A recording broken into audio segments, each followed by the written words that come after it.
ஹல்லேலூயா. இந்த நாளிலும் இன்றைக்கு இந்த ஸ்பெஷல் மீட்டிங்க்கு வந்திருக்கிற உங்கள் ஒவ்வொருவரையும் இயேசுவின் நாமத்தினாலே நான் உங்களை வாழ்த்துகிறேன். ஆமென். ஒரு சில வார்த்தைகளை நாம் வேதத்திலிருந்து நாம் தியானிக்க போகிறோம். சங்கீதம் 56 அதிகாரம் 3 வசனத்தை வேகமாய் திருப்பிக் கொள்வோம். சங்கீதம் 56:3 வேதம் சொல்லுகிறது, நான் பயப்படுகிற நாளில் உம்மை நம்புவேன். ஹல்லேலூயா. நான் பயப்படுகிற நாளில் உம்மை நான் நம்புவேன்.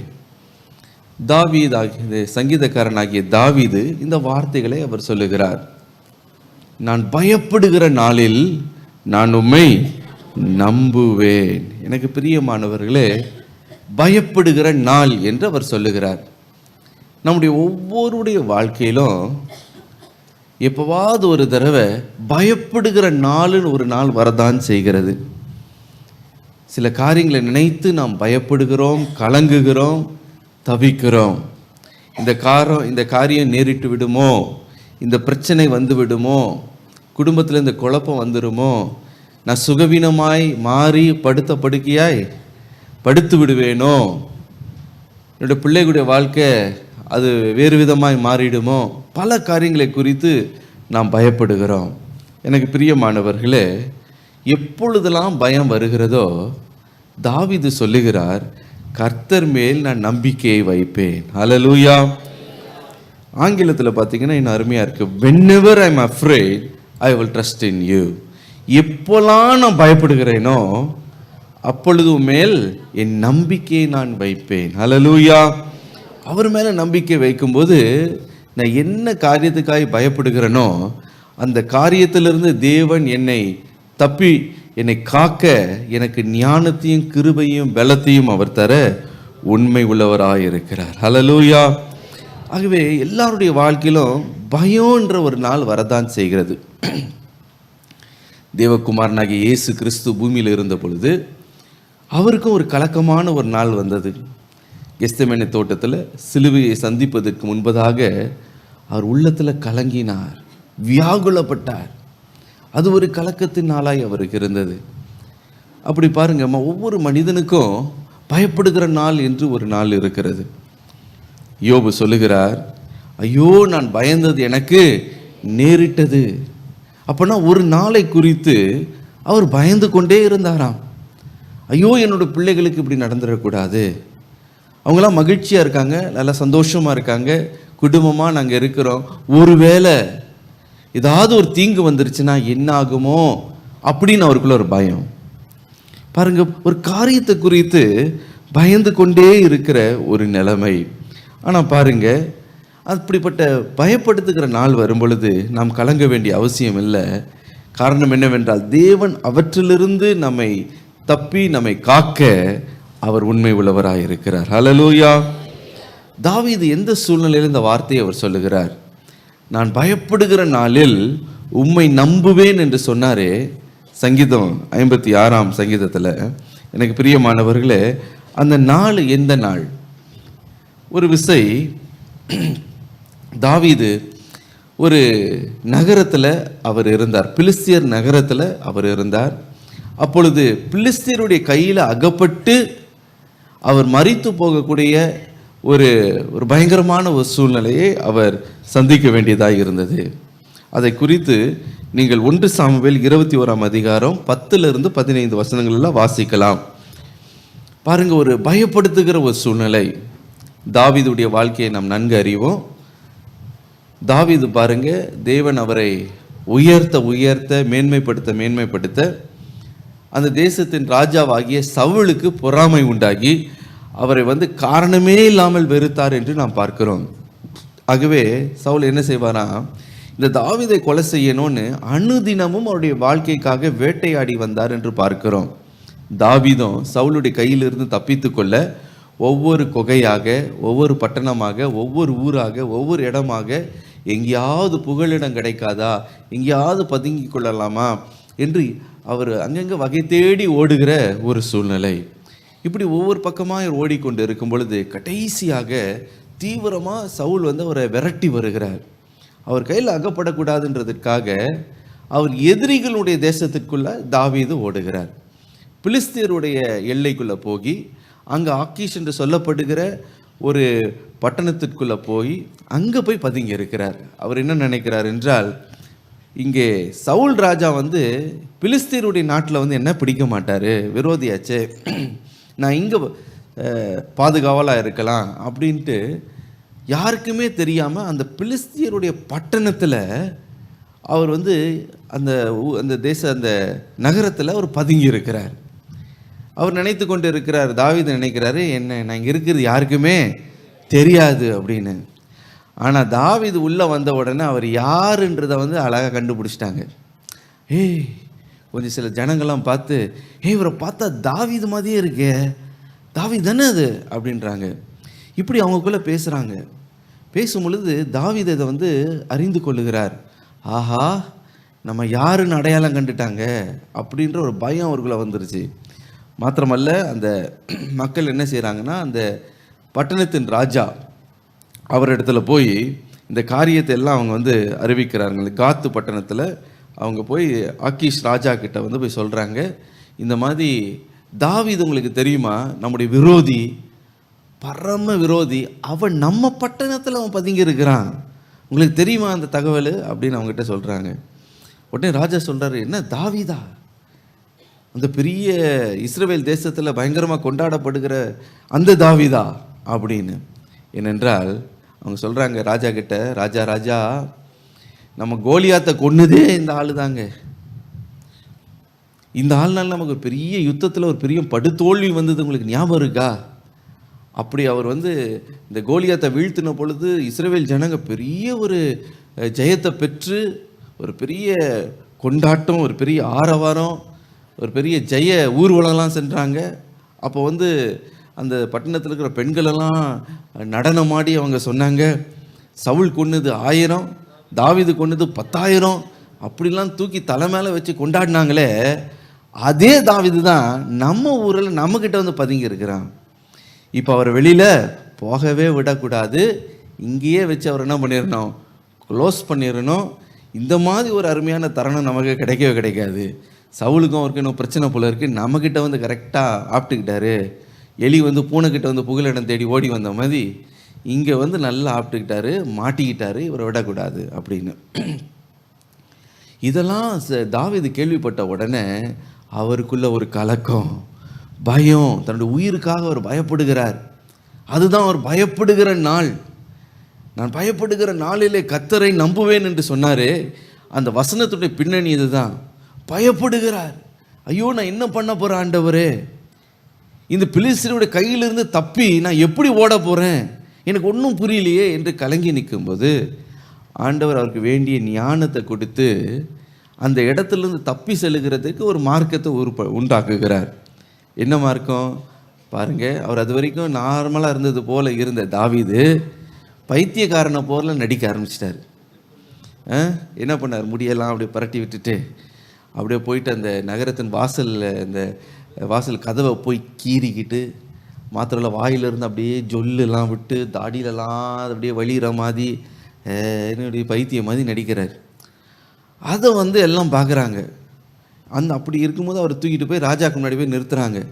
ராஜா அதை பார்த்த உடனே, எப்பா தாவீதை கொண்டு வருவீங்க பார்த்தா தாவீது மாதிரி யாரோ ஒருத்தனை வந்து ஒரு பைத்தியக்காரனை எங்கே கூட்டு வந்திருக்கிறீங்களே அப்படின்னு பக்கத்தில் இருக்கவங்கள பார்த்து சொல்கிறாரு, எப்பா இந்த காத்து பட்டணத்தில் இன்னும் பைத்தியங்களுக்கு பைத்தியம் இல்லைன்ட்டு எனக்கு முன்னாடி வந்து நான் இந்த சர்க்கஸ் நடத்துகிற மாதிரி ஒருத்தனை கூட்டிகிட்டு வந்து இங்கே இப்படி வந்து இவனை கூட்டிகிட்டு வந்திருக்கிறீங்களே, இந்த பட்டணத்தில் இல்லாத பைத்தியமாக இவனை வேற வந்து நீ கூட்டிகிட்டு வந்திருக்கிறீங்களே. அப்படி பார்த்தா என்ன சொல்கிறாருன்னா, பக்கத்தில் இருக்கவங்கள பார்த்து பைத்தியக்காரங்கன்றார். எப்பா உங்களை மாதிரி பைத்தியம் லூசுங்களது எனக்கு சமாளிக்கிறதே கஷ்டம், இதில் வேற ஒரு பைத்தியக்காரனை கூப்பிட்டு வரீங்களே, இவனை வந்து வீட்டுக்குள்ளெல்லாம் கொண்டு வரலாமா, இவனை நகரத்துக்குள்ளே கூப்பிட்டு வரலாமா, அட இவர் அப்புறப்படுத்துங்க அப்படின்றார். என்ன நடந்தது பாருங்க. இவனை பைத்தியம் சொல்லி நகரத்தின் வாசலை திறந்து வெளியில் தள்ளுறாங்க. அவ்வளவுதான் தாவீதுக்கு ரொம்ப கொண்டாட்டம், சந்தோஷம். விட்டது தான் தாமதம். அங்கேருந்து பறந்து ஓடியே போயிட்டார். அதோடு காத்துப்பட்டினம் பக்கமே ஊரில் ஓடியே போயிட்டார் அவர்.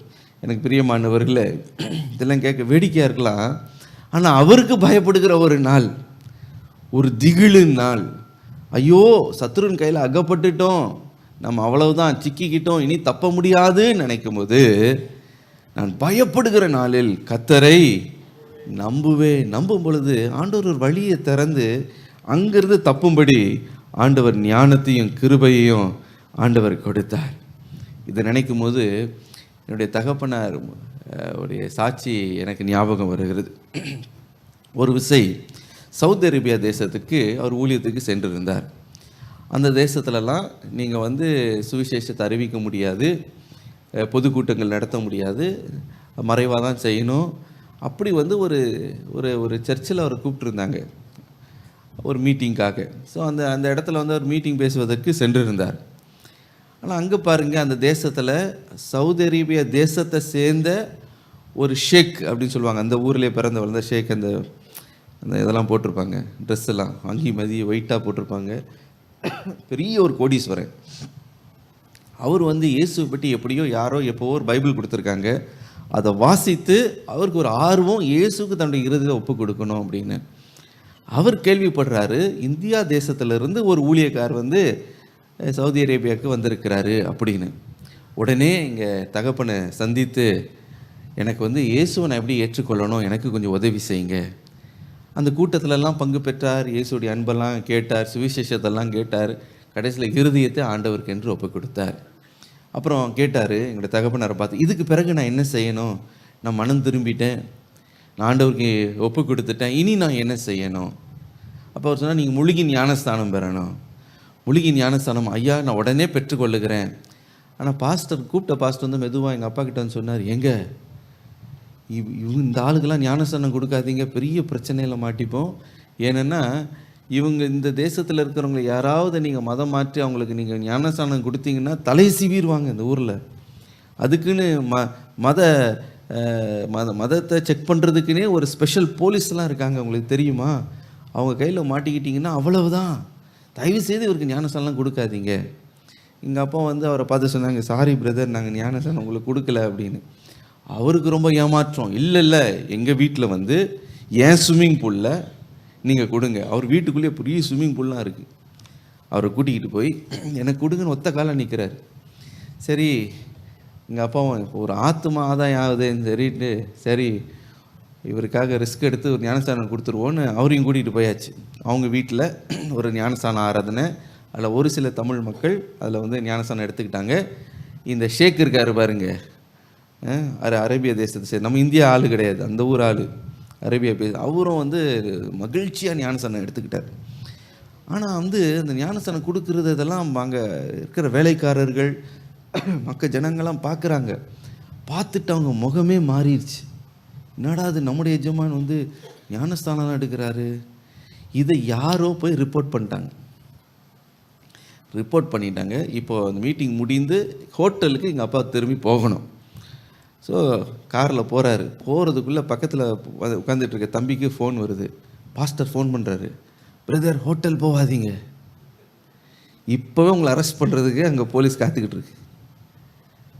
என்னது இது அப்படின்னு அவர் சொல்கிறாரு. இப்போ நாங்கள் உடனே வேன் ஏறி நானும் என் மனைவி என்னோடய பிள்ளைங்க எல்லாமே பார்டருக்கு போகிறோம், குவைட்டுக்குள்ளே ஓடணும்னு பார்க்குறோம், குவைட்லேருந்து ஃப்ளைட்டு பிடிச்சி நாங்கள் இந்தியாவுக்கு போகணுன்னு பார்க்குறோம். நீங்கள் ஒன்று பண்ணுங்கள், அப்படியே நீங்கள் என்ன பண்ணுங்கள், ஏர்போர்ட்டுக்கு போங்க, ஃபஸ்ட்டு டிக்கெட் எடுத்து என்ன பண்ணுங்கள், ஊரை விட்டு வெளியே போயிருங்க அப்படின்றாங்க. கையும் ஓடலை காலம் ஓடலை, பாஸ்போர்ட் மாத்திரம் இருக்குது, கொஞ்சம் கையில் பணம், பேக்குக்கெல்லாம் ஹோட்டல்லே போட்டுட்டு செக் அவுட் கூட பண்ணலை. அப்படியே அந்த டாக்ஸி டிரைவரை நேராக ஏர்போர்ட் போ. அங்கேருந்து ஏர்போர்ட் வேகமாக போய் டக்குன்னு டிக்கெட்டை ஒன்று வாங்கி இந்தியாவுக்கு வாங்கி அந்த ஊர்லேருந்து இப்போ தப்பிக்கணும். இப்போது எல்லாம் முடிஞ்ச இமிக்ரேஷன் ஆண்ட நிற்கிறாரு. நிற்கும்போது அந்த அந்த அதிகாரியை கிராஸ் பண்ணி தான் நீங்கள் ஃப்ளைட்டில் ஏற முடியும். அவர் பாஸ்போர்ட்டை வாங்கினார், அப்படியே பார்த்தாரு, மேலே கீழே பார்த்துட்டு அப்படி கம்ப்யூட்டர் அப்படி பார்த்தாரு, மேலே பார்த்து சொன்னார், sorry you can't go to India அப்படின்ட்டார். அவ்வளவுதான், நீங்கள் இந்தியா தேசத்துக்கு உங்களை போக விட மாட்டோம் அப்படின்னு. அப்பாவுக்கு ஒரே பயம். இங்கே தகப்பனா இருக்குது. என்ன சொல்கிறீங்க? இல்லைங்க போகணும், என்னுடைய பேரை சொல்லி கூப்பிட்றாங்க பாருங்கள், சாம் ஜபுத்துரை பயணி, கடைசி உங்களுக்கு பேசஞ்சர் கால், கேட் நம்பர் 5 ஃப்ளைட் இப்போ கிளம்ப போது, உடனே ஏறுங்க, எங்கே இருந்தாலும் வாங்கன்னு என்ன தான் கூப்பிட்றாங்க, நான் போகணும் அப்படின்றாரு. அவர் சொல்லிட்டார், இன்னும் நீங்கள் போக முடியாது, ஒரு ஸ்பெஷல் போலீஸ் வருவாங்க, அவங்க அந்த வேயில் இருக்காங்க, அது வரைக்கும் ஒரு நிமிஷம் 10 நிமிஷம் இங்கே நில்லுங்க, அது என்னன்னு கிளியர் பண்ணிவிட்டு போங்க. ஒருவேளை ஃப்ளைட் மிஸ் பண்ணிட்டீங்கன்னா கவலைப்படாதீங்க, நாங்கள் இன்னொரு ஃப்ளைட் டிக்கெட் உங்களுக்கு எடுத்து கொடுக்குறோம், ஒன்றும் அச்சம் இல்லை, பயம் இல்லை, நில்லு அப்படின்ட்டாங்க.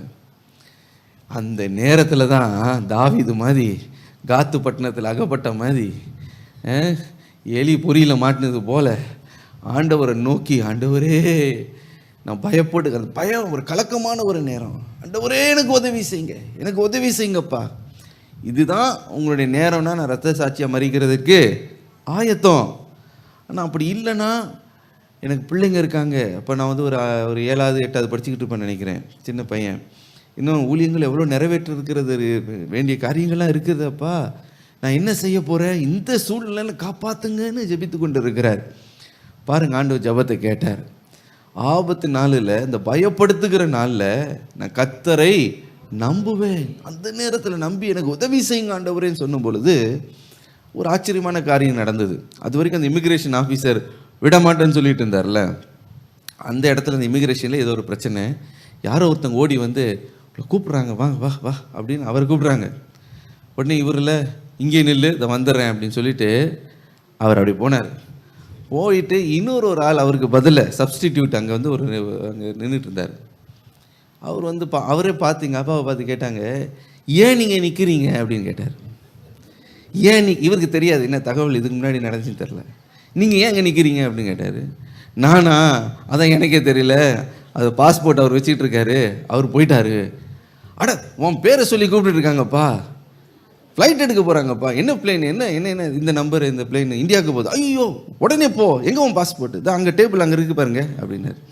டபால்னு எடுத்தார், எடுத்து ஒரு குத்து விட்டார், டம்க்கு இந்த அப்படி அப்படின்னு எடுத்துக்கிட்டு ஓடி தான், ஒரே ஓட்டம் தான், ஓடி கேட் நம்பர் 5 போய் வேகமாக அந்த அந்த ஏரோ பிரிட்ஜுக்குள்ளே ஏறி கடைசி பயணி ஜஸ்ட் இன் மோமெண்ட் உள்ளே போகிறாங்க, அந்த டோரை மூடுறாங்க.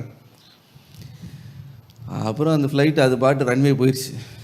அதுக்குள்ளே அந்த போலீஸ் வந்து இங்கே தேடுறாங்க, எங்கே அவர், எங்கே அந்த சாம் ஜெபத்தில் யார் அவர் அப்படின்னு தேடிட்டு இருக்காங்க. தேடுறதுக்குள்ளே பார்த்தீங்கன்னா ஃப்ளைட்டு ஆகாயத்தில் ஏற்கனவே ஏறிடுச்சு அது பாட்டு. அப்பாடா, இந்தியா வந்து சுகபத்திரமா, அதோட சவுதி அரேபியா போகவே இல்லை அவர். அந்த மாதிரி தாவீதும் காத்து பட்டணத்தில் இப்படி போய் அகப்பட்டார், நல்லா போய் மாட்டிக்கிட்டார், என்ன பண்ணுறதுன்னு தெரியல. அவர் சொல்கிறாரு, நான் பயப்படுகிற நாளிலே உம்மை நம்புவேன். ஹல்லேலூயா. அப்படி ஆண்டவர் மேலே நம்பிக்கை வைத்த பொழுது பாருங்க, ஆண்டவர் தாவீதுக்கு ஞானத்தை கொடுத்து அந்த பயப்படுத்துகிற சூழ்நிலையிலிருந்து தப்பித்து கொள்ள ஆண்டவர் கிருபை பாராட்டினார். ஹல்லேலூயா. ஆகவே தான் அவர் சொல்லுகிறார் சங்கீதம் 56:11, தேவனை நம்பியிருக்கிறேன், நான் பயப்படேன், மனுஷன் எனக்கு என்ன செய்வான். ஹல்லேலூயா. மனுஷன் ஒன்றும் செய்ய முடியாது. என்ன, ஆண்டவர் எப்படியாவது அவன் கண்ணை மறைச்சி ஏதாவது ஒரு காரியத்தை பண்ணி அவர் என்ன பண்ணிடுவார், காப்பாற்றி விடுவார். 13ஆம் வசனத்தில் சொல்லுகிறார், நீர் என் ஆத்துமாவை மரணத்திற்கென்று தப்புவித்தீர், என்னை தப்புவித்தீர். ஹல்லேலூயா.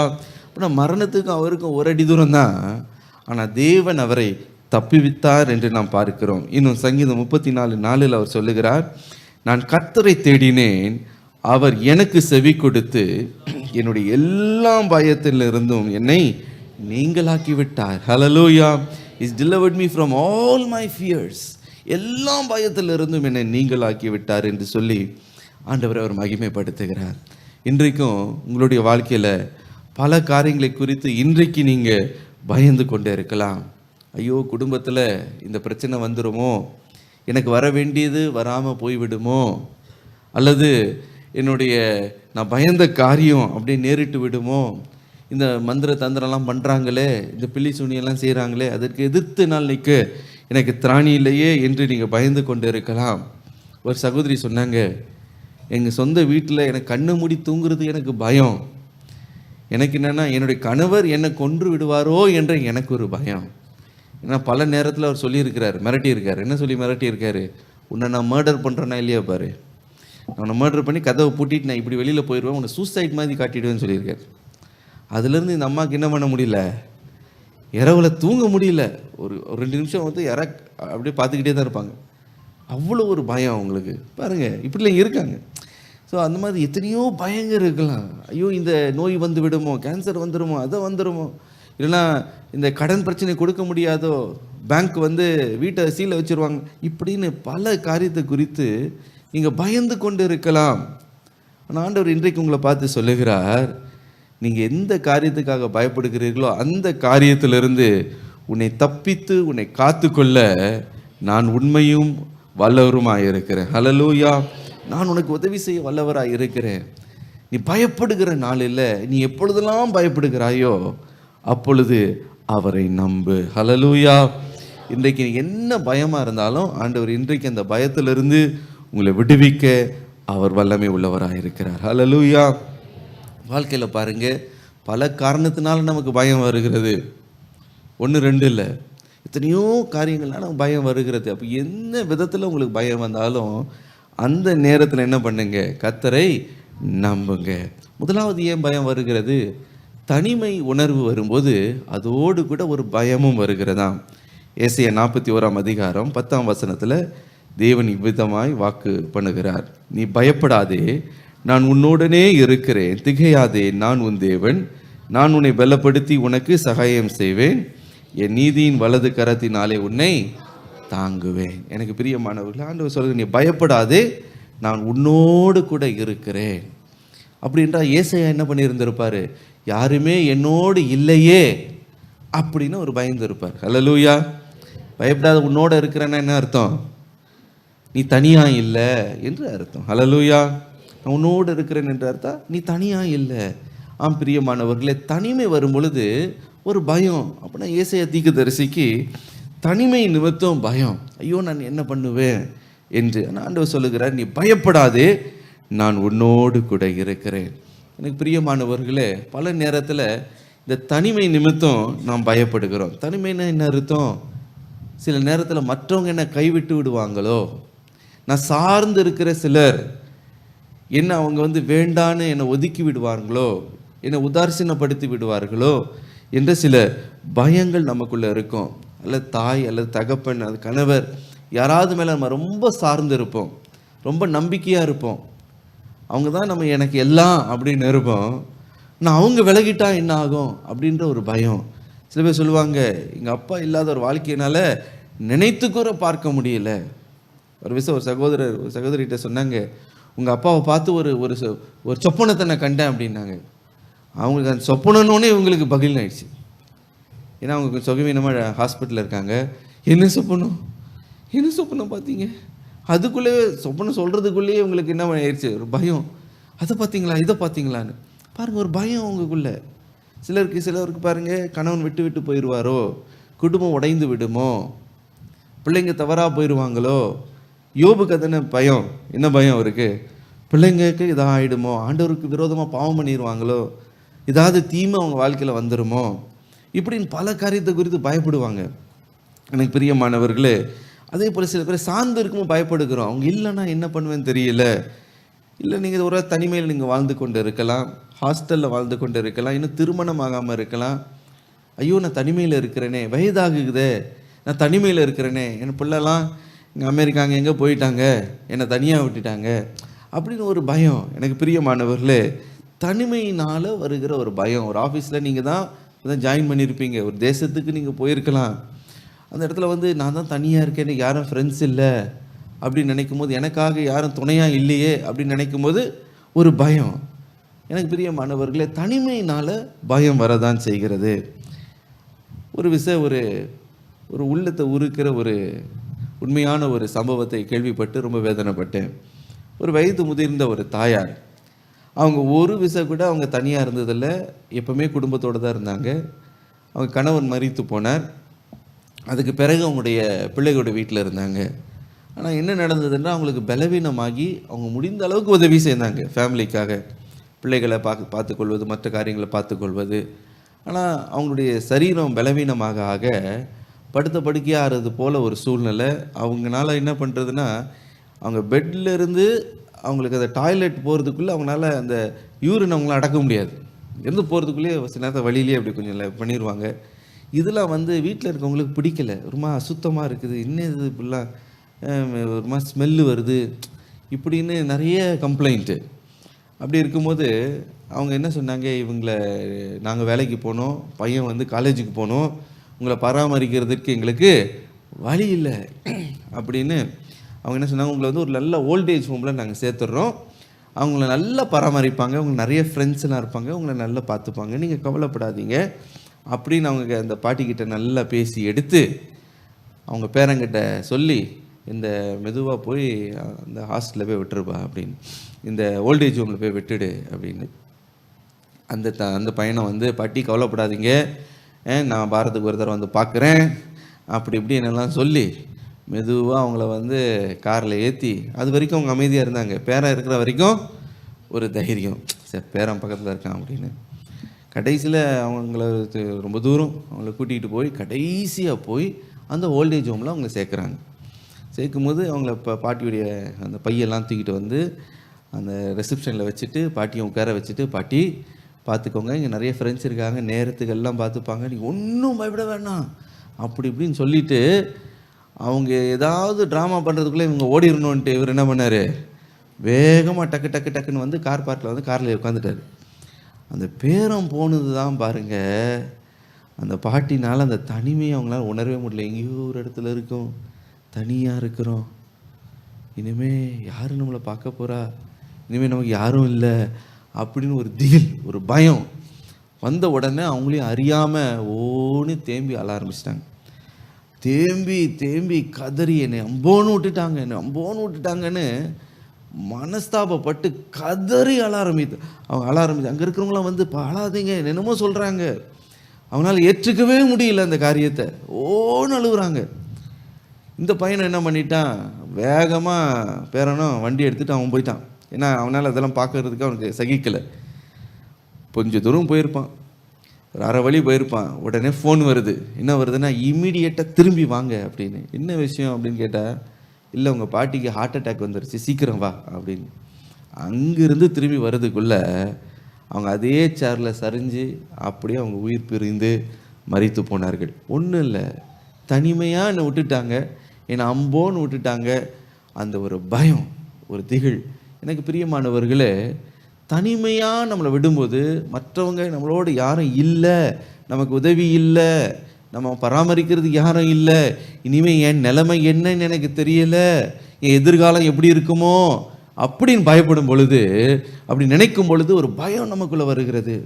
ஆண்டவர் சொல்லுகிறார், நீ பயப்படுகிற நாளில் என்னை நீ நம்பு. ஹல்லேலூயா. பிள்ளை மேலே நம்பிக்கை வைக்காத, மற்றவங்க கணவன் மேலே நம்பிக்கை வைக்காத, இவங்களாம் என்னோட இருப்பாங்க, சொந்தக்காரங்களாம் இருக்காங்க, எல்லாம் அக்க பக்கத்தில் இருக்காங்க, நீ கஷ்டப்படும் போது நீ தனித்து தான் கஷ்டப்படுவாய்.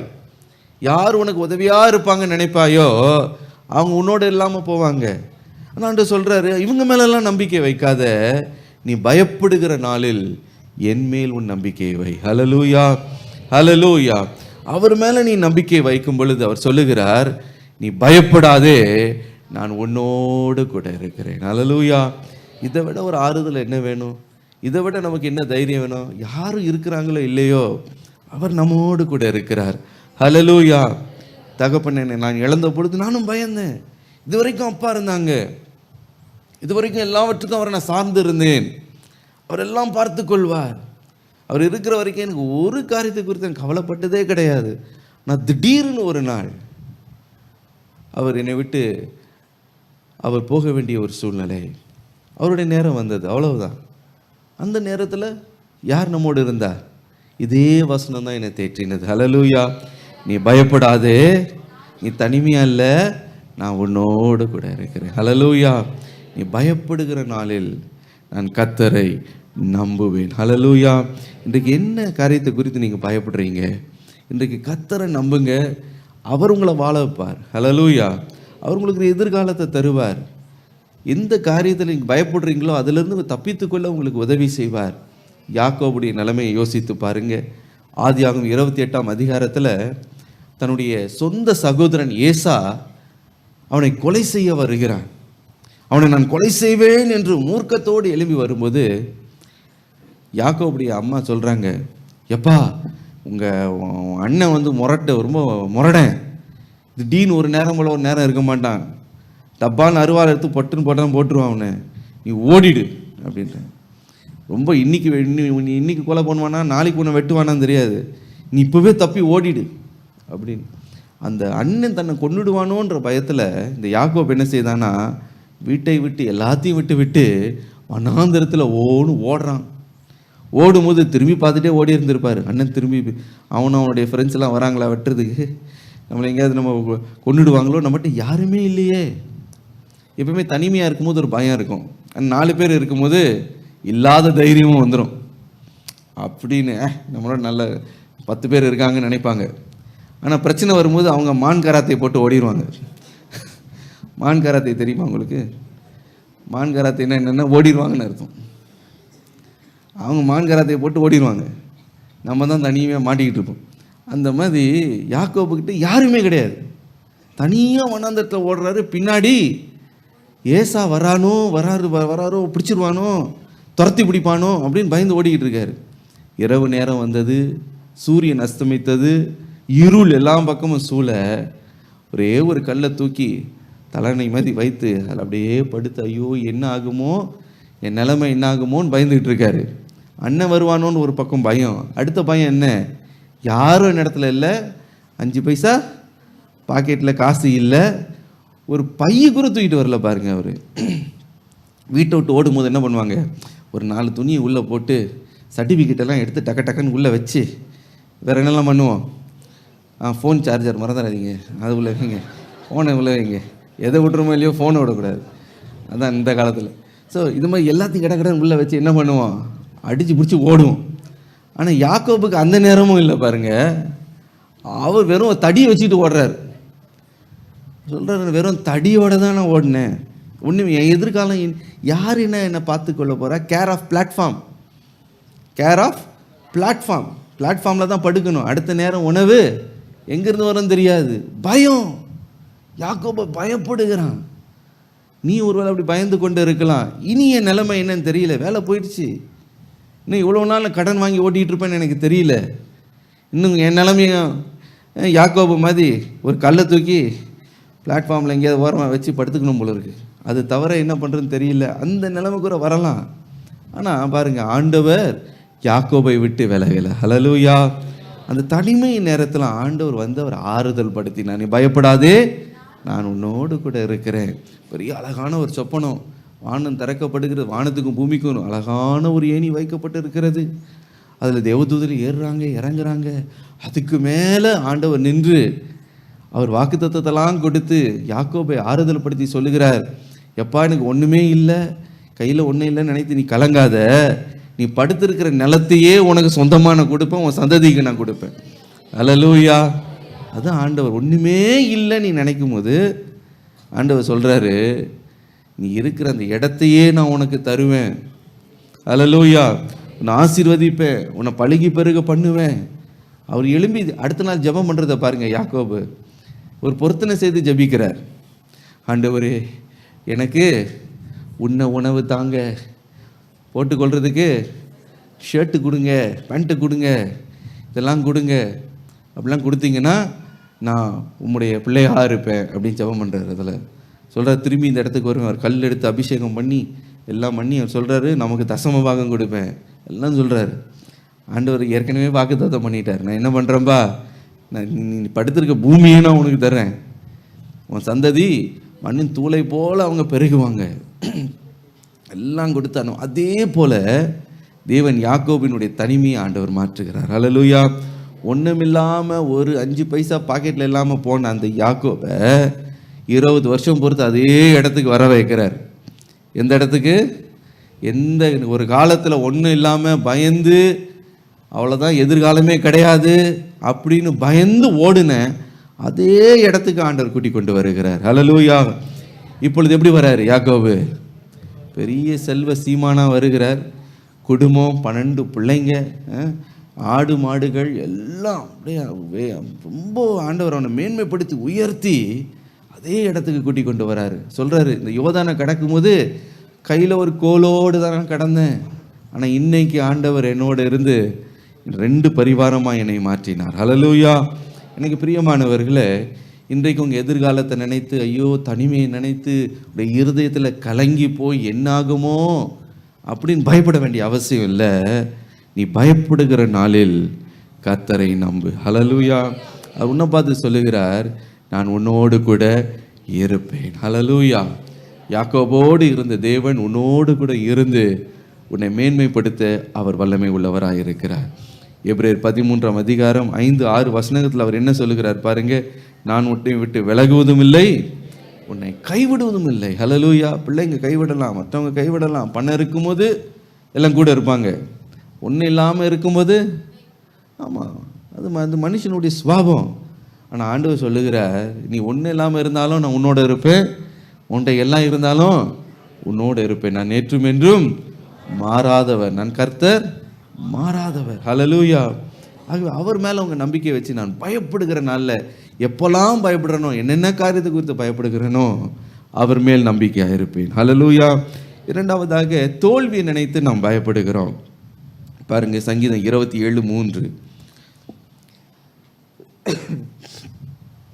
எனக்கு விரோதமாக ஒரு பாளையம் இறங்கினாலும் என் இருதயம் பயப்படாது, என் மேல் யுத்தம் எழும்பினாலும் இதிலே நான் நம்பிக்கையாய் இருப்பேன். ஹல்லேலூயா. அவர் சொல்லுகிறார், எனக்கு விரோதமாய் ஒரு பாளையம் இறங்கினாலும் என்னுடைய இருதயம் பயப்படாது. அப்படின்னு என்ன சொல்றார், பெரிய எனக்கு சவால் வந்தாலும், பெரிய யுத்தமே வந்தாலும் நான் என்ன பண்ண மாட்டேன், பயப்பட மாட்டேன். காரணம் என்னன்னா, எந்த சவாலையும் சந்திக்க தேவன் என்னோடு கூட இருக்கிறார். ஹல்லேலூயா. பாளையம்னா பெரிய ஒரு இராணுவமே எனக்கு விரோதமாக எழும்பி வந்தாலும் அதை குறித்து கூட நான் பயப்பட மாட்டேன். அந்த சவாலையும் சந்திக்க நான் ஆயத்தம். ஆனால் பலருடைய வாழ்க்கையில் சவாலை பார்த்து பயப்படுறாங்க. இந்த வாழ்க்கையில் வாழ்க்கையே ஒரு சவால் தான். எத்தனையோ வித்தியாசமான சவால்கள் நம்முடைய வாழ்க்கையில் எதிர்நோக்கி வரும் பொழுது அதை பார்த்து நம்ம என்ன பண்ணக்கூடாது, பயப்படக்கூடாது. நிறைய பேர் பார்த்திங்கன்னா அந்த பயத்திலேயே அவங்க முடங்கிடுவாங்க. ஆண்டவர் அவங்களுக்கு தாளந்து கொடுத்துருப்பாரு, திறமையை கொடுத்துருப்பாரு, அவங்களுக்கு வரத்தை கொடுத்துருப்பாரு, எல்லாம் கொடுத்துருப்பாரு. ஆனால் அவங்க எழும்பி பிரகாசிக்கவே மாட்டாங்க. அந்த அளவுக்கு அவங்க எழும்ப மாட்டாங்க, அவங்க அந்த ஜெயங்கொள்ள மாட்டாங்க. காரணம் என்னென்னா, அவங்களுக்குள்ள ஒரு பயம் என்ற ஒரு அடிமை தனத்தில் அவங்க சிக்கி கிடக்கிறாங்க.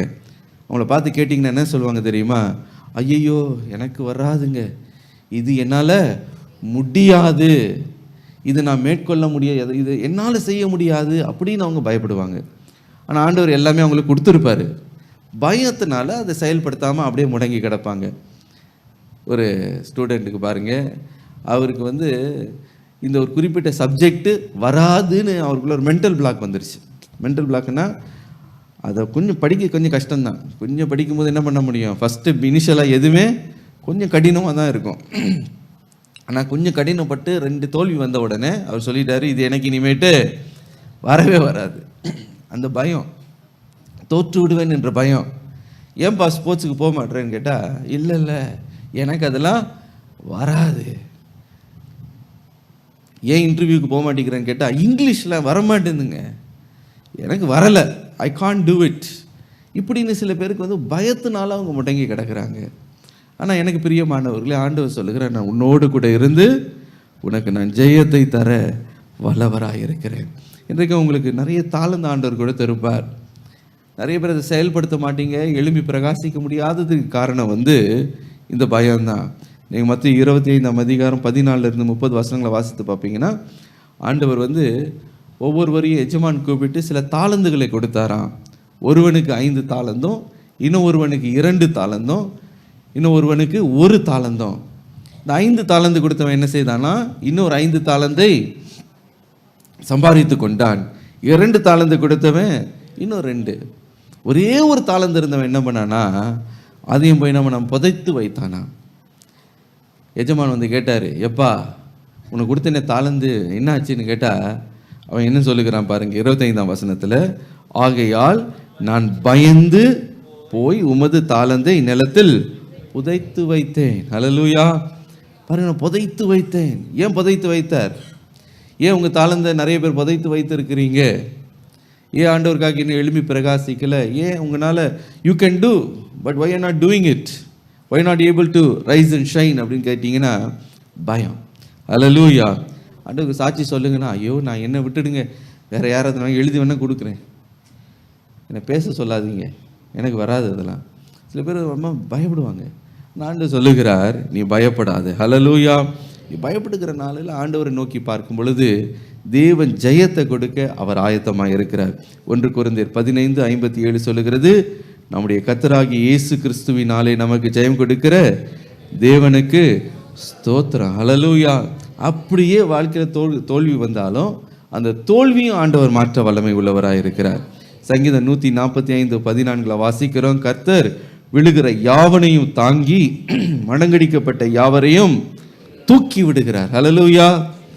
அப்படியே தோல்வி வந்தாலும் உங்களை தூக்கி விடுறதுக்கு ஒருத்தர் உங்களோட இருக்கிறார். ஹல்லேலூயா. பிஸ்னஸ் ஆரம்பிச்சேன், தோல்வி, அதில் தோல்வி, இதில் தோல்வி, பரவாயில்ல, நீ பயப்படாத, கர்த்தரை நீ நம்பு, அவர் உன்னை தூக்கி விடுவார். எல்லாருடைய வாழ்க்கையில் எப்போவாவது ஒரு தடவை தோல்வி வராமல் இருந்ததே கிடையாது. எல்லாருடைய வாழ்க்கையிலும் தோல்வி வரதான் செய்யும். யோசுவாவுடைய வாழ்க்கையில் பாருங்கள், எல்லாம் எப்போவுமே அவருக்கு ஜெயம் ஜெயம் ஜெயம் ஜெயம் தான்.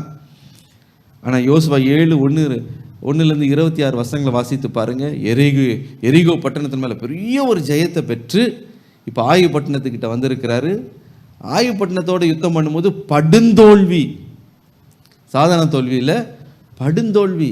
அந்த தோல்வி நிமித்தம் முகக்குப்புற விழுந்து வஸ்திரத்தெல்லாம் கிழித்து அவருடைய மூப்பர்களும் இஸ்ரவேலின் மூப்பர்களும் புலம்புகிறார்கள். ஐயோ, இந்த தோல்வி, இந்த அவமானம், இந்த நிந்தை, என்ன பண்ண போகிறோம்? அவங்கள ஆராய்ந்து அறிந்த பொழுது ஆண்டவர் காரணத்தை சொன்னார், இதனால தான் இந்த தோல்வி. சரி, அந்த தோல்வி அவங்க அந்த காரியத்தை அவங்க மாற்றிக்கொண்ட பிறகு ஆண்டவர் என்ன சொன்னார் தெரியுமா? யோசுவாவை பார்த்து, நீ ஏன் முகக்குப்புற விழுந்து கிடக்கிறாய், நீ எழும்பு. ஹல்லேலூயா. மீண்டுமாக இந்த ஆயு பட்டணத்திற்கு விரோதமாய் யுத்தம் பண்ணு. ஹல்லேலூயா. மீண்டுமாக எழும்புகிறார். தோல்வி வந்தது உண்மைதான். ஆனால் அவர் என்ன செய்கிறார்? தன்னை சரி செய்து கொண்டு மீண்டுமாய் அவர் எழும்புகிறார். மீண்டுமாய் எழும்பும் பொழுது பெரிய ஜெயத்தை ஆண்டவர் கொடுத்தார். விழுகிற யாவரையும் அவர் தூக்கி விடுகிறதுக்கு இருக்கும் பொழுது நீங்கள் எதுக்குமே பயப்பட வேண்டிய அவசியமே இல்லை. மூன்றாவதாக மனுஷருடைய பயம். நீதிமொழிகள் 29:25 சொல்லுகிறது, மனுஷருக்கு பயப்படுகிற பயம் கண்ணியை வரவழைக்கும். ஹல்லேலூயா. சில நேரத்தில் மனுஷருக்கு பயப்படுகிறோம், அதுவே ஒரு கண்ணியாய் மாறிவிடுகிறது, அதுவே நமக்கு பிரச்சனையாக மாறிவிடுகிறது. பாருங்கள், 2 விதத்தில் மனுஷருக்கு பயப்படுகிறோம். முதலாவதாக மனுஷன் எனக்கு ஏதாவது தீங்கு செய்திருவானோன்னு பயப்படுகிறோம். 2வதாக மனுஷனை பிரியப்படுத்துகிறதுக்கு பயப்படுகிறோம். இது நம்ம செய்யாமல் போனால் நம்மளை தப்பாக நினைப்பாங்களோ, நம்ம தப்பாக புரிஞ்சுப்பாங்களோ அப்படின்னு நம்ம என்ன பண்ணுகிறோம்? பயப்படுகிறோம். எனக்கு பிரியமானவர்களே, இந்த 2 பயமும் சரி கண்ணியை நமக்கு நம்முடைய வாழ்க்கையில் வரவழைத்து விடுமா. முதலாவது பாருங்கள், நம்ம தீமை செய்து விடுவார்களோ நம்ம பயப்படுகிறோம். பாருங்கள், அப்போஸ்தலர் 18:9-10 வாசிக்க கேட்போம்.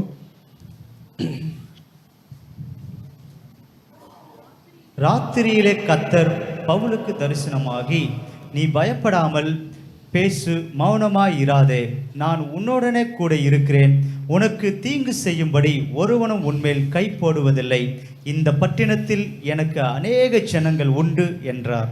அப்போஸ்தலனாகிய பவுல் சொல்லுகிறார், அவர் கொரிந்து பட்டணத்துக்கு ஊழியத்துக்கு போகும்போது பயங்கரமான எதிர்ப்புகள், மதவாதக்காரங்களாம் அங்கே நிறைய பேர் அவருக்கு விரோதமாக எழும்பி பயங்கரமாக மிரட்டுறாங்க. அப்பொழுது பவுல் அப்போஸ்தலன் அவர் நினைக்கிறார், இந்த பட்டணத்தில் நம்ம என்ன பண்ண வேண்டாம், ஊழியம் செய்ய வேண்டாம், ஏன் பிரச்சனை, வேறு இடத்துக்கு போயிடுவோம் அப்படின்னு அவர் தனக்குள்ளே அவர் நினைத்து கொண்டு இருக்கிறார். பயம், ஊழியம் செய்கிறதுக்கு அந்த இடத்துல பயம். ஏன்னா மனுஷர் பயம், மிரட்டுறாங்க. நீ இயேசுவை பற்றி பேசுனீன்னா என்ன பண்ணுறேன் பாரு, கையை காலை உடைக்கிறேன் பாரு, மிரட்டுறதை பார்த்து பயந்துட்டார். அப்படி இரவில் தூங்கும்போது இயேசு தரிசனமாகி அவர் என்ன சொல்லுகிறார் பாருங்க, நீ பயப்படாமல் பேசு, மௌனமாய் இராதே, நான் உன்னோடு கூட இருக்கிறேன், உனக்கு தீங்கு செய்யும்படி ஒருவனும் உன்மேல் கை போடுவதில்லை. ஹல்லேலூயா. ஒருவனும் உன்னை அடிக்க மாட்டான், ஒருவனும் என்னை டச் பண்ண மாட்டான், நான் உன்னோட கூட இருக்கிறேன், நீ என்ன பண்ணு, தைரியமாக சுவிசேஷத்தை அந்த கொரிந்து பட்டணத்தில் நீ பிரசங்கம் பண்ணுப்பா அப்படின்ட்டாரு.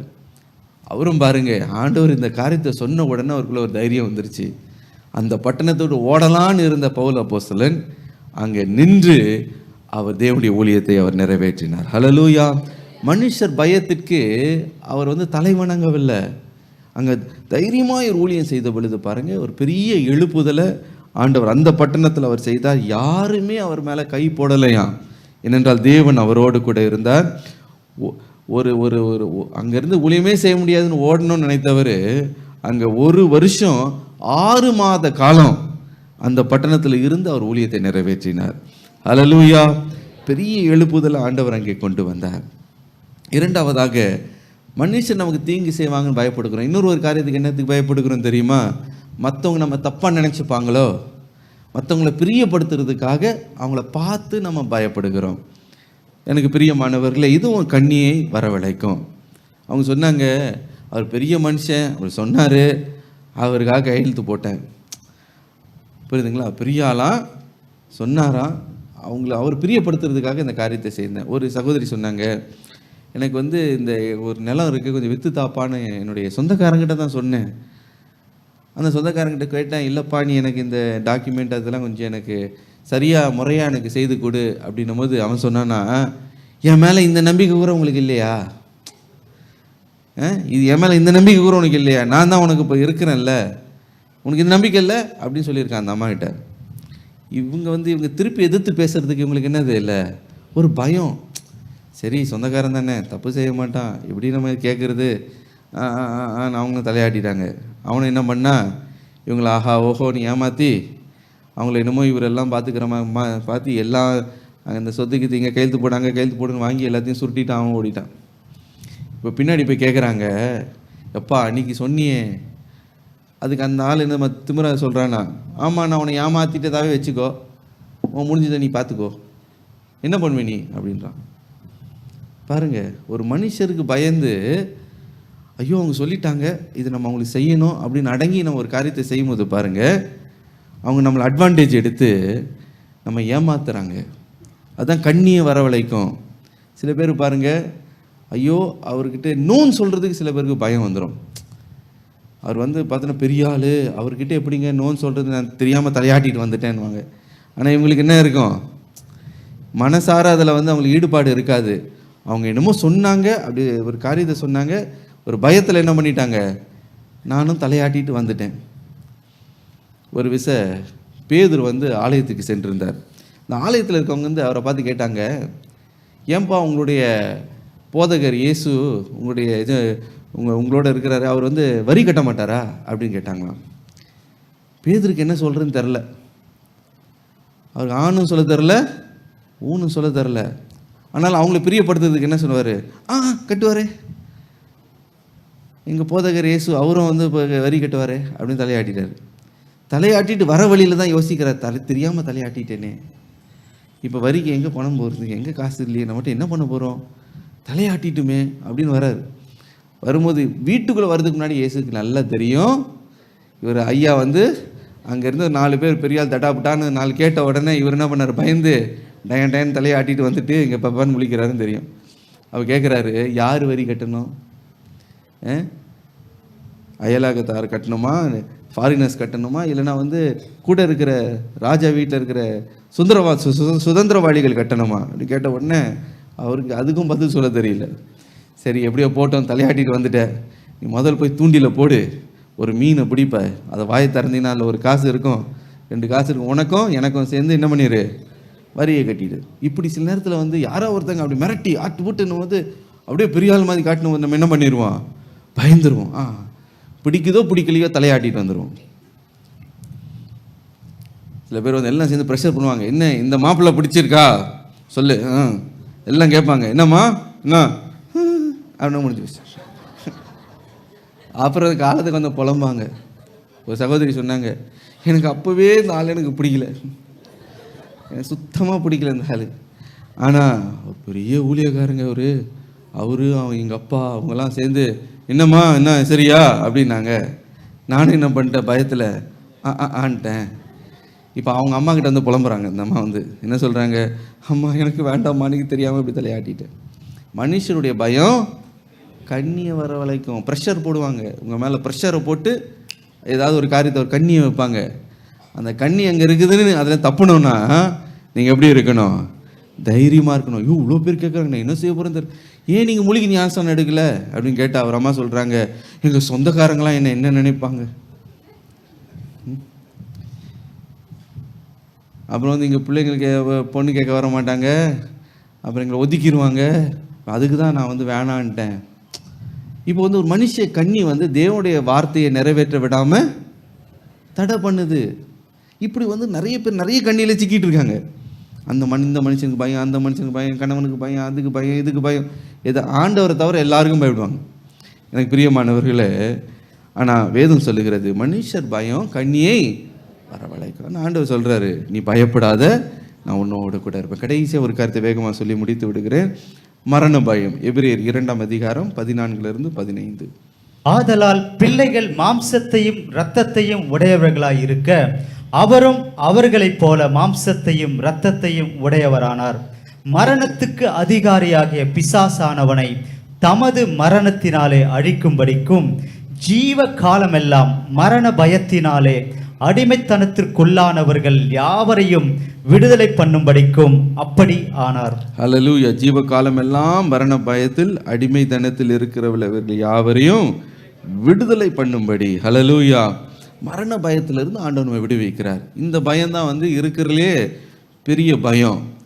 பிரசங்கி 8:8 சொல்லுகிறது, மரண நாள் ஒரு யுத்த நாளாம். இந்த யுத்த நாளை ஒவ்வொருவரும் சந்தித்தாகணும். காரணம் என்னவென்றால், ஆவியை அடக்கிறதுக்கு ஆவியின் மேலே ஒருவனுக்கும் அதிகாரம் இல்லை. அந்த ஆவியை வெளியே விடக்கூடாது, அது உள்ளே வச்சுக்கணும் நம்ம நினைத்தாலும் நமக்கு அதிகாரம் இல்லை. அந்த மரண நாள் வந்து ஒவ்வொரு நபருக்கும் ஒரு யுத்த நாளாம். என்ன யுத்தம்? நான் மூச்சை விட மாட்டேன், இந்த சரீரத்தை தான் இருப்பேன், நம்ம போராடுவோம். கூட இருந்து டாக்டர்ஸ் என்ன பண்ணுவாங்க, ஊசியை குத்துன்னு குத்தி அதை குத்தி இதை குத்தி அதை வச்சு ஐசியூ வார்டில் வச்சு நம்மளையும் போக விடாமல் கீழே வச்சுருப்பாங்க. அது ஒரு யுத்த நாள். ஆனால் இந்த ஆவி அடக்கிறதுக்கு நமக்கு என்ன இல்லை, பலன் இல்லை. இந்த வசனத்தை வாசிங்க, பிரசங்கி 8:8.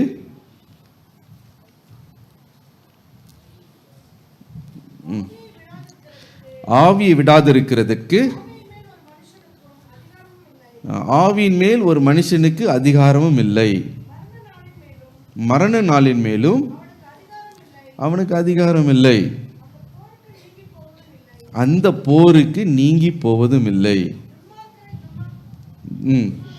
துன்மார்க்கம் விடுவிக்க மாட்டாது. ஹல்லேலூயா. அவர் சொல்லுகிறாரு, நம்ம மூச்சை விடுகிறதுக்கு அந்த ஆவியை நமக்குள்ள கட்டுப்படுத்தி வைத்துக் கொள்வதற்கு நமக்கு அதிகாரம் இல்லை. அது ஒரு போர் நாள் என்று என்ன, அதனால தான் பயப்படுகிறார்கள். அந்த மரண நேரம் வரும்போது பார்த்தீங்கன்னா ஒரு பயம். காரணம் என்னென்னா, அது ஒரு யுத்த நாள். அதுக்கு பிறகு கண்ணை மூடும்போது என்னுடைய ஜீவனை விடும்போது எங்கே போவேன், யாரை சந்திப்பேன், அப்படின்னு நிறைய பயம் நமக்குள்ளே வரும். எனக்கு பிரியமானவர்களே, ஆனால் அந்த பயத்துக்கும் ஆண்டவர் நம்மை நீங்களாக்கி நம்மை ரட்சிக்கிறார். காரணம் என்னவென்றால், என்றைக்கு இயேசுக்கு நம்ம இருதயத்தை ஒப்பு கொடுக்கிறோமோ, அவருடைய சொந்த இரட்சகராய் மாறும் பொழுது கண்ணை மூடும்போது எங்கே போக போகிறோன்னு நமக்கு நல்லா தெரியும். ஹல்லேலூயா. அது மரண நாள் ஆகாது, அது மகிழ்ச்சி நாளாயிரும். ஹல்லேலூயா. அது ஒரு விடுதலை நாளாக மாறும். எங்களுக்கு ஒரு டிரைவர் இருந்தார். அவர் பார்த்திங்கன்னா பயங்கரமான ட்ரிங்க் மேன், நல்லா குடிப்பார். அவருக்கு பார்த்திங்கன்னா காஃபு, கோல்டு, ஃபீவரு ஒன்றுமே வராது. அதனால் எங்களை பார்த்து சொல்லுவார், இப்படி தட்டுவார் நெஞ்ச, வர சொல்லு, காஃபை வர சொல்லு, ஃபீவர் வர சொல்லு, பயந்துரும் அப்படின்வார் எங்கிட்ட. அப்படின்னா அந்த அளவுக்கு அவருக்கு வந்து உடம்பு ஸ்ட்ராங்காக. இந்த சரீரம் அப்படி வார்னிஷே குடிப்பையா சொல்லுவார் எங்ககிட்ட, வார்னிஷே குடிப்பாராம் அவர். அதனால அந்த காஃபு கோல்டுலாம் எனக்கு வராது. அப்படி இப்படி நான் இதுக்கு பயப்பட மாட்டேன், அதுக்கு பயப்பட மாட்டேன். நான் கல்ற தோட்டத்தில் போய் நான் படுத்துப்பேனாக்கும், நான் வந்து இருளில் நடப்பேனாக்கோ, 12 மணியில் நான் வந்து சுடுகாடு வழியாக போவேனாக்கும், எனக்கு அது பயமாகுது அப்படின்னு அப்படி எங்ககிட்ட வந்து ரொம்ப பெருமையாக பேசுவார். அவர் பேரை சொல்ல விரும்பல. ஆக என்ன நடந்ததுன்னா, என்னுடைய அக்காவுக்கு திருமண காரியம்லாம் நடக்கிற டைம். அப்போ தான் டிரைவர்களுக்கு ரொம்ப அவசியம். இவர் வந்து ஒரு நாள் கூட லீவ் போட மாட்டார். அந்த விஷயத்தில், வேலை விஷயத்தில் கரெக்டாக இருப்பார். வேலை நேரத்தில் குடிக்க மாட்டார். மற்ற நேரம்னா முடித்தாரோ, டியூட்டி முடித்தாரோ, பாட்டிலும் வீடுமா போய் செட்டில் ஆயிடுவார். இதுதான் அவருடைய இது. ஒரு நாள் என்னாச்சுன்னா, திடீர்னு மயக்கம் போட்டு புத்துன்னு விழுந்தார் வேலை நேரத்தில். விழுந்து வாயெல்லாம் வீங்கி போச்சு. எங்களுக்கு ஒரே ஆச்சரியம். இவரு டேங்க் ஆச்சு, அவருக்கு நாங்கள் டேங்க்குன்னு கூப்பிடுவோம். ஒன்றுமே ஆகாத இவரு மயக்கம் போட்டு விழுந்துட்டாரா அப்படின்னு எங்களுக்கு ஒரே ஆச்சரியம். அப்புறம் பார்த்தீங்கன்னா ரொம்ப சுகவீனமாக கடைசியில் போய் டாக்டர்கிட்ட செக் பண்ணி பார்த்தா அவருக்கு வந்து ஸ்டமக்கில் கேன்சர். ஸ்டமக்கில் கேன்சர்னு ஒன்றும்போது அப்போ கூட அவர் வந்து சிரிச்சி சொன்னார், இதெல்லாம் நான் பார்த்துருவேன் அப்படின்னாரு. கடைசியில் அவர் வந்து நான் வந்து இனிமேல் வேலைக்கு வர முடியாது, நான் ட்ரீட்மெண்ட் எடுக்கணும்னு ரிசைன் பண்ணிட்டு போயாச்சு. அப்போ கொஞ்சம் 2-3 மாதங்கள் கடந்து நாங்களும் பிஸியாக இருந்தோம் எங்கள் அக்காவுடைய திருமண காரியத்தில். கடைசியில் பார்த்தீங்கன்னா அது ரொம்ப முத்தி போச்சு. இப்போ கடைசியில் அவரை போய் ஹாஸ்பிட்டலில் போய் நாங்கள் பார்க்கணும். அப்போ பார்த்தீங்கன்னா அவர் வந்து படுத்திருக்கிறார், அந்த வார்டில் படுத்திருக்கிறாரு. அப்போ தான் ஒரு முகத்தில் நான் பயத்தையே பார்க்குறேன். அப்படி ஒரு பயம் பாருங்க, அப்படி ஒரு பயம். அவர் சொல்கிறாரு, இரவு நேரத்தில் இங்கே ஒருத்தன் வந்து நிற்கிறான். எனக்கு ஒன்றுமே புரியல, இந்த ஆள் தான் சொன்னார் அப்படின்னு ஆள் சொல்கிறாரு, அங்கே ஒருத்தன் இருக்கான், இந்த ஃபேன் ஆண்டு அங்கே இருக்கான் அப்படின்றாரு. அப்போ சரி அவங்களுக்காக நம்ம ப்ரேயர் பண்ணலான்னு பார்த்தா அவங்க ஒய்ஃப் வந்து ரொம்ப அவங்க மதத்தில் ரொம்ப ஸ்ட்ராங்கு. நீங்கள் பார்த்தீங்களா போனீங்களான்றங்க, என் ஹஸ்பண்டுக்கு நீங்கள் ஜபம்லாம் பண்ண வேண்டாம், நீங்கள் அவர் ஏற்கனவே பேய் பிசாசுன்னு சொல்லி நீங்கள் அவரை பயமுத்தி வச்சுருக்கீங்க, யாரும் அவருக்கு ப்ரேயர் பண்ண வேண்டாம், நீங்கள் போங்க அப்படின்னு துரத்துறாங்க எங்களை. நாங்கள் சொல்கிறோம் இல்லை நாங்கள் ப்ரேயர் பண்ணுறோம். அவர் சொல்கிறார் எனக்காக ஜெபம் பண்ணுங்கன்னு அழுகுறாரு. குளிங்க. நான் தடவை அவர் அழுது நான் பார்த்து ஆச்சரியப்பட்டேன். ஏன்னா அவர் சொல்லுவார், பேய் வர சொல்லு, அது என்னை பார்த்து பயந்து ஓடும்வார். கல்ற தோட்டத்தில் வந்து நான் படுத்திருப்பேங்க சுடுகாட்டில், அது எங்கே வரும், அது என்னை பார்த்து ஓடும் அப்படின்பார். அப்படி ஆகி போய் நான் வார்னிஷ் குடிப்பேன், கோல்டு வராது, ஃபீவர் வராது, வர சொல்லன்னு சொல்ல ஆள். அதே ஆள் அவ்வளோதான், நீங்கள் மறிக்க போகிறீங்க, எப்போ வேணால் உயிர் உன்னை விட்டு பிரியும். அவ்வளோ முத்தி போச்சு அவருக்கு. அப்படியே தண்ணி தான் அப்படி விட்றாங்க வாயில் கொஞ்சம் கொஞ்சமாக சொட்டு, அது கூட அவருக்கு முடியல. அப்படிப்பட்ட ஒரு நிலைமையில் கிடக்கிறாரு. அப்போ தான் மரண பயம்னு முகத்திலேயே பார்த்து கற்றுக்கிட்டேன். அப்படி ஒரு திகில். என்ன திகில்னா அதுக்கு அடுத்து என்ன ஆகும், ஏன்னா அவருக்கு தெரியுது மரணத்துக்கும் அவருக்கும் ஒரு ஊசல் ஆடிட்டு இருக்கு. ஜீவன் அவர்னால கட்டுப்படுத்துறதுக்கு அவருக்கு அதிகாரம் இல்லை, கொஞ்சம் வெளியில் கொஞ்சம் உள்ளன்னு இருக்காரு. அப்படி இருக்கும்போது அவருக்கு அப்படிப்பட்டவங்களுக்கு எல்லாமே தெரியும், கண்ணில் எது எங்கே நிற்குது எல்லாம் நல்லா தெளிவாக தெரியும். மரணத்தில் இருக்கிறவங்க போய் பாருங்கள், கேட்டு பாருங்கள், சொல்லுவாங்க, இதை பாருங்க அவன் நிற்கிறான், அவங்க நிற்கிறாங்க, ஐயோ யார் இந்த ஆளுங்க ஜன்னலில் பார்த்துக்கிட்டே இருக்காங்க அப்படின்பாங்க. நிஜமா. ஸோ அந்த மாதிரி அவங்களுக்கு வந்து ஏன்னா இந்த டைமென்ஷனுக்கு அந்த டைமென்ஷனுக்கு நடுவில் அவங்க என்ன பண்ணிகிட்டு இருக்காங்க, ஊசலாடிக்கிட்டு இருக்கு உயிர். எனக்கு பிரியமானவர்களே, அப்படிப்பட்ட மரண தாக்கல நடந்தாலும் நான் பயப்படேன். ஹல்லேலூயா. சங்கீதக்காரன் என்ன சொல்லுகிறார், சங்கீதம் 23:4, நான் மரண இருளின் பள்ளத்தாக்கில் நடந்தாலும் பொல்லாப்புக்கு பயப்படேன், தேவரீ என்னோடு இருக்கிறீர், உம்முடைய கோலும் உம்முடைய தடியும் என்னை தேற்றும். ஹல்லேலூயா. ஆகவே அப்படிப்பட்ட மரண இருளின் பள்ளத்தாக்கு எல்லாருக்கும் ஒரு நாள் நிச்சயிக்கப்பட்டு இருக்கிறது. உங்களுக்கு பிடிக்குதோ பிடிக்கலையோ நம்ம ஒவ்வொருவருக்கும் நிச்சயிக்கப்பட்டு இருக்கிறது. எனக்கு ஒரு நாள் நிச்சயிக்கப்பட்டிருக்கு, உங்களுக்கு ஒரு நாள் நிச்சயிக்கப்பட்டிருக்கு. அந்த நாளும் நீங்கள் என்ன பண்ண வேண்டாம், பயப்பட வேண்டாம். ஹல்லேலூயா. அவர் சொல்லுகிறார், உன்னோடு கூட இருப்பேன். பிலிப்பியர் 1:21 பவுல் அப்போஸ்தலன் சொல்லுகிறார், கிறிஸ்து எனக்கு ஜீவன், சாவு எனக்கு ஆதாயம். ஹல்லேலூயா. அது பய நாளா இருக்காது, ஆதாய நாளாய் ஆண்டவர் மாற்றுவார். ஆகவே பயப்படுகிற நாளிலே கர்த்தரை நம்புவேன். அவர் மேல நம்பிக்கை வைங்க. இருக்கிற இடத்துல ஒரே நிமிடம் நம்ம எழும்பி நிற்போம், ஆண்டவரை நோக்கி நாம் பார்ப்போம். ஹல்லேலூயா, ஹல்லேலூயா, ஹல்லேலூயா, ஹல்லேலூயா. அப்பா, எந்த காரியத்தை குறித்து நான் பயப்பட மாட்டேன்ப்பா. ஒருவேளை எத்தனையோ கலக்கத்தோடு பயத்தோடு வந்திருக்கலாம். எல்லாம் எனக்கு விரோதமா எழுப்பிட்டாங்க, வேலை ஸ்தலத்துல எல்லாம் எனக்கு விரோதமா அவங்க கூடி சேர்ந்துட்டாங்க, நான் தான் தனித்து இருக்கிறேன். எல்லாம் எனக்கு விரோதமா எத்தனையோ காரியங்களை பேசுறாங்க, அதெல்லாம் கேட்கும்போது எனக்கு பயமா இருக்கு. எதிர்காலத்தை நினைச்சு பயப்படுகிறேன், என் குடும்பத்தை நினைச்சு பயப்படுகிறேன், பிள்ளைகளை நினைச்சு பயப்படுகிறேன், என் சரீரத்தில் இருக்கிற சுகவீனத்தை நினைச்சு நான் பயப்படுகிறேன். இன்னும் எவ்வளவு நாள் எனக்கு தெரியல, எனக்கு பலன் இருக்கிற வரைக்கும் தான் நான் செய்ய முடியும், அதுக்கப்புறம் என் நிலைமை என்னன்னு எனக்கு தெரியல. பல பாரத்தோடு பயத்தோடு நீங்க வந்திருக்கலாம். ஆண்டவர் இன்றைக்கு உன்னை பார்த்து சொல்லுகிறார், நீ பயப்படுகிற நாளிலே என்னை நம்பு. ஹல்லேலூயா. நான் உன்னோடு கூட இருப்பேன், நீ பயப்படாதே, நான் உன்னோடு கூட இருக்கிறேன் என்று சொன்னவர். ஹல்லேலூயா. இன்றைக்கு உன்னோடு கூட இருக்கிறார். உனக்கு விரோதமாக பாளையம் இறங்கினாலும், உனக்கு விரோதமாக ஒரு சேனையே எழும்பினாலும் அவர் உன்னோடு கூட இருக்க அவர் வல்லமை உள்ளவராய் இருக்கிறவன். தோல்வியெல்லாம் ஜெயமாய் மாற்ற ஒரு வல்லவர் ஒருவர் இருக்கிறார். உன் தனிமையை மாற்ற ஒரு வல்லவர் ஒருவர் இருக்கிறார். அவர் உன்னோடு கூட இருப்பேன் என்று அவர் சொன்னவர். எல்லாம் பயத்திலிருந்து உங்களை நீங்களாக்கி உன்னை ரட்சிக்க அவர் வல்லமை உள்ளவர். ஹல்லேலூயா, ஹல்லேலூயா. நான் பயப்படும் நாளினிலே கர்த்தரை நம்பிடுவே. நான் பயப்படும் நாளினிலே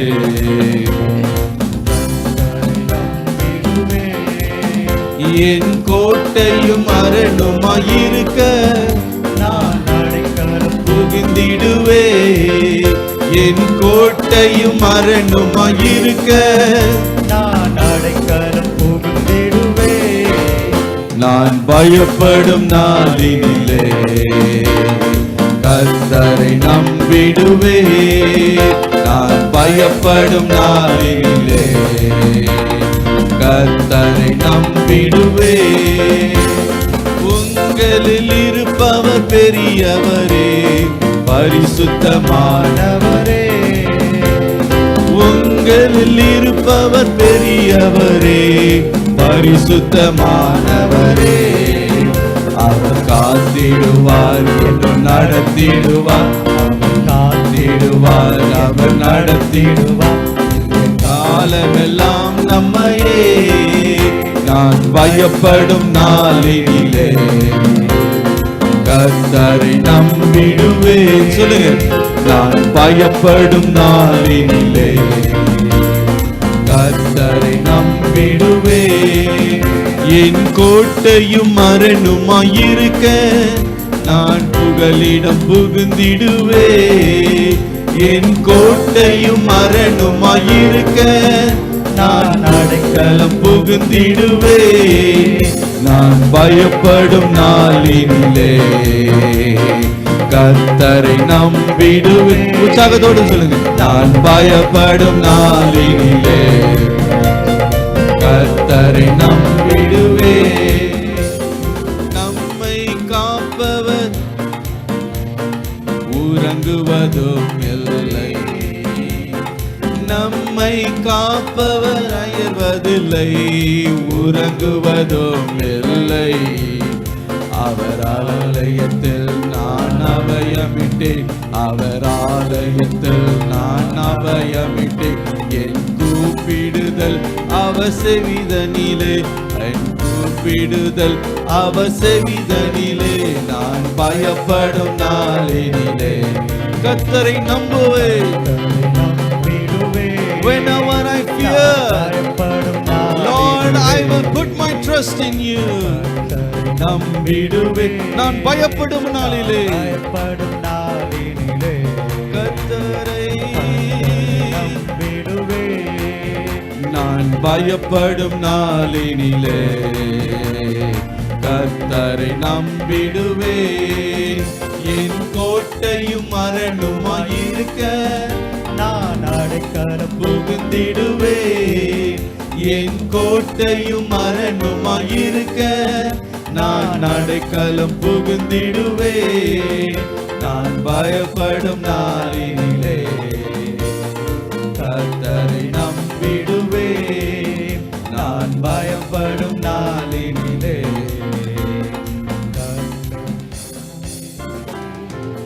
ஹல்லேலூயா. கரங்களை உயர்த்தி சொல்லுங்க, நீரே என் நம்பிக்கை ஆண்டவரே, நீரே என் கோட்டை, நீரே என் அரணிப்பான பட்டணமா இருக்கிறேன், நீரே என்னுடைய புகலிடமா இருக்கிறேன்.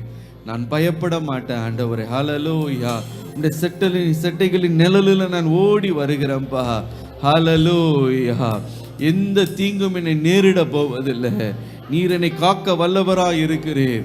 இஸ்ரவேலை காக்கிறவர் உறங்குவதும் இல்லை, தூங்குவதும் இல்லை என்ற வார்த்தையின்படி ஆண்டவரே என்னை காக்க வல்லவராய் இருக்கிறீரே. நான் பயப்படுகிற எல்லா காரியத்தில் இருந்தும் என்னை நீங்களாக்கி ரட்சிக்க நீர் வல்லமை உள்ளவர். நீர் என்னோடு இருக்கிறீர். மனுஷன் எனக்கு என்ன செய்யக்கூடும்? ஹல்லேலூயா. எதிரிகள் என்ன செய்யக்கூடும்? நீர் என்னோடு கூட இருக்கிறதுக்காக நன்றி அப்பா. என்னோட பயப்படுத்துகிற எல்லாம் பாரத்தையும் உங்க மேல இறக்கி வைக்கிறேன்ப்பா. நீங்க என்ன ஆதரிக்க வல்லவராயிருக்கிறதுக்காக ஸ்தோத்திரம். எல்லாம் பாரத்தையும் அவர் மேல இறக்கி வைத்துருங்க. என்ன காரியத்துக்காக பயப்படுகிறீங்களோ அதை இன்றைக்கு ஆண்டவருக்கு தெரியப்படுத்துங்க. ஆண்டவர் உண்மை நம்புறேன் ஆண்டவரை, இந்த விஷயத்துல நான் நம்புறேன், இந்த காரியத்துக்காக பயப்படுகிறது உண்மைதான், ஆனா உண்மை நான் நம்புகிறேன் ஆண்டவரை என்று சொல்லும் பொழுது, அவர் மேல விசுவாசத்தை வைக்கும் பொழுது நீங்க வெட்கப்பட்டு போக போவதே இல்லை. தகப்பனே இப்படி ஜனத்தை ஆசீர்வதிங்கப்பா. எல்லாம் பயத்திலிருந்து உங்களை நீங்களாக்கி விடுதலையாக்கி விட்டதற்காக ஸ்தோத்திரம். இயேசுவின் மூலம் ஜெபங்கள் நல்ல பிதாவே. ஆமேன், ஆமேன்.